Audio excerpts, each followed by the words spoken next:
और हमें दिखाया जाता है कि पास्ट का रेफिन कि एक बेड पे किसी लड़की के साथ पड़ा हुआ है और हमें बताया जाता है वो लड़की सीरी होती है और वो पूछता है कि क्या तुम्हें अच्छा लगता है मेरे अंदर, और वो सीरी कहती है तुम्हारे शार्प वाइड ब्लेड जैसे फेस। और आज का रेफिन कहता है कि मगर मगर मैं तो अब गोलम की तरह देख रहा हूँ किसी और का हथियार, मगर मेरे हाइट बहुत ही लंबा है और ये मुझे उससे ज़्यादा हैंडसम बनाता है। सीरी अभी 17 की होगी और मेरा गैस है कि ताथेड़ भी अभी ह्यूमन एज में 17 का ही होगा। और ये city Chrome south of vessel kingdom का है जहाँ सीरी सोल्ड होगी, उसे बेचा जाएगा नेक्स्ट ईयर।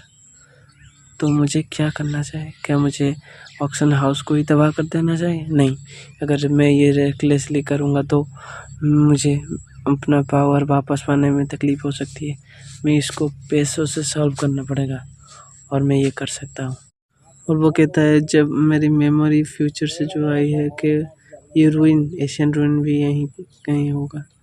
और हमें दिखाया जाता है उस नाइट को जो कहता है टोड तुमने वो लोकेशन पा लिया, और हमें दिखाता है टोड एक मैच जो कहता है यंग मास्टर ये वही है। और वो कहता है वो स्वॉर्ड मैन मुझे वो चाहिए। रेफिन कहता है कि पूर्व मार्शल आर्ट बिना टॉप के भी निकलते थे घर से बाहर विंटर में भी, मगर मेरा ये कोच मानना नहीं है। और मुझे मेरी प्रीवियस मेमोरी याद है कि मुझे एक टॉप मिला था, एक टावर नाम का एक मैच मिला था मैजिक टाउन में, जिसने कहा था कि मैंने पूर्व खंडर को छाना था। और मुझे जितना मालूम है मैंने उसके बाद उस खंडर में जाकर सीरी के साथ बहुत कुछ पाया था, खजाना जो कि टॉप की टीम से छूट गया था, और उसको बेचकर मैंने 2000 स्वर्ण जो गोल्डन कॉइन हासिल किया था। हमारा एमसी चलकर कहीं जा रहा होता है और खड़े होकर एक माउंटेन के ऊपर कहता है ये कैस्टल विलेज है जैसा कि मुझे याद है। और वहीं पे कुछ लोग कहते हैं तो क्या करें, डेथ वैली एक ऐसी जगह है जहां हमें अलाउड नहीं है जाने को। और दूसरा इंसान कहता है मगर उन्होंने क्या गाइड का डिमांड नहीं किया, और अगर हम नहीं जाए तो पता है ना वो क्या करेंगे। ऐसे कि गांव के मुखिया भी उसी समस्या में जूझ रहे हैं। और वो आदमी कहता है वो बदतमीज रईस, वो कहता है धीरे बोलो।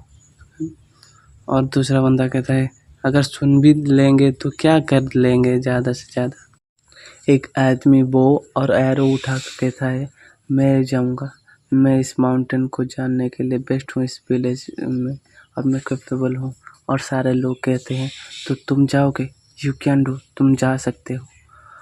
और वो आदमी चौंक जाता है हमारा एमसी को देख के, जो कि इसे उसको घूरता जा रहा है और कहता है अगर तुम जाना ना चाहो तो मैं जा सकता हूँ तुम्हारे लिए। वो एरो को लोड करके कहता है तुम कौन हो? और वो कहता है मैं तो बस यहाँ से गुजर रहा था, मुझे तुम्हारी कन्वर्सेशन सुनाई दी। क्या कोई ऐसे किसी की प्रॉपर्टी से के पास से कैसे गुजर सकता है? और वो अंदर आके कहता है लोग पूछते हैं तुम उस रीजन को जानते हो? और वो कहता है हाँ बहुत अच्छे से। और तुम फिर भी जाना चाहते हो? हम नहीं जानते कि तुम जानते हो या नहीं, मगर वहाँ जो भी गया है अब तक नहीं लौटा है, वो सारे के सारे मारे गए हैं और तुम फिर भी जाना चाहते हो। मैंने कहा ना मैं पहले जा चुका हूँ और तुम्हें तो ग्रेटफुल होना चाहिए कि मैंने तुम्हारी जान बचाई है। और हमें दिखाया जाता है द वैली ऑफ डेथ, जिसको एक डंजन भी कहते हैं। एलोन नाम का एक नाइट था जिसको लोग चोल्ट भी कहते थे। वो अपने यंग एज में फिर 745 के एज में एक मैन अवेकन मेज बन गया, और उसके साथ एक नाइट जो कि हर किसी डेंजरस प्लेस को जाकर उस एडवेंचरस का मज़ा उठाता था। और वो अपने एक सर्वेंट के साथ इसी डंजन में गया था, मगर उसकी गलती ये थी कि वो अपने साथ डिमोनिक स्वॉर्ड को भी ले गया था और वो वहीं पे छोड़ के आया है उसे। वो डिमोनिक स्वॉर्ड एलोवेंस सिंबल है जो कि जनरेशन बाय जनरेशन पास होता है और ये 58 से ज़्यादा अभी ढूंढने में लगा है और ये शायद एलोवेंस का ग्रैंडसन होगा जो कि एक नाइट है और शायद ये एल्फ उसकी स्लेयर होगी इसलिए ये दोनों अपने साथ फन कर रहे हैं और इस पूरे टीम में एक ही सेंटन है और ये तो यंग दिखती है। क्या ये अपनी डिफेंस पर पूरी काश कर भी पाएगी? ये कैसा इंसान है? और हमें दिखाया जाता है टिफिन कहता है कि मुझे टोडो से बात करनी चाहिए मगर वो दोनों तो अपने अंदर ही कुछ बातें कर रहे हैं और मुझे याद है जब हम यंग थे टोडो तब भी बहुत ही बकवास करता था मगर ये एटमॉस्फेयर नहीं, ऐसा नहीं हो सकता। टोडो एक अच्छा बंदा है और वो नाइट पीछे से आके कहता है तुमने एक वाइज डिसीजन लिया है ट्रैवलर और हमारा रेफिन कहता है वाइज डिसीजन क्या है कि शायद ये एक बिग डील नहीं है आपको गाइड करना और वो कहता है हाँ मगर क्यों ना जाने क्यों ये विलेजर्स डरते हैं इस जॉब को मगर उनको क्या डराता है पता नहीं क्या डराता है हमारे जैसे इससे ब्रेव नाइट के होते हुए वो क्यों डरते हैं ये मुझे पता नहीं और हमारा रिफिन कहता है ये नाइट खुद को क्या समझते हैं और बहुत ही ज़ोरों से चिल्लाने की आवाज़ आती है पैरों के चारों ऊपर से कुछ निकल रहा है बहुत ही नुकीले चीज़ों से और वो घूमते हुए निकल रहा है और हमें दिखाया जाता है वो मॉन्स्टर होते हैं जो कि पैरों के अंदर छुपे रहते थे आज निकले हैं क्योंकि ना उन्हें लगा कि